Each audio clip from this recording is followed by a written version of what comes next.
越剧演员王文娟的入室弟子，洛杉矶越剧之家创始人越剧名家乌素斐女士和海外越剧联盟副主席越剧名家王亚梅女士。是的，著名越剧名家乌素斐女士呢是美国传承杯国际艺术节主席，海外越剧王牌传承人，美洲文化传播的使者。多年来，乌素斐女士多次获得过美国各地的侨界、政府以及美国国会的表彰。王亚梅女士是越剧徐派反派的传承人，海外美国越剧联盟副主席。王亚梅女士曾得到著名越剧艺术家徐天红老师的亲授，她主演的追鱼、春香传、梁山伯与祝英台、碧玉簪送凤冠等，都为观众留下了深刻的印象。是的，感谢两位越剧名家多年来为越剧在世界的传播和文化使者做出了这么多的贡献。我们接下来就要有请越剧名家乌素斐女士和王亚梅女士为大家带来经典越剧《梁祝》的片段之一《十八相送》，请您欣赏。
轻轻。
谢谢两位著名越剧名家邬素芬女士和王亚梅女士给我们带来精彩的《梁祝》的片段。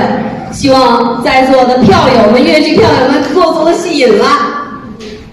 真的是太美好了，而且是特别顶级、世界顶级的越剧表演。是的，一涵呢，你看啊，现在呢是新年伊始。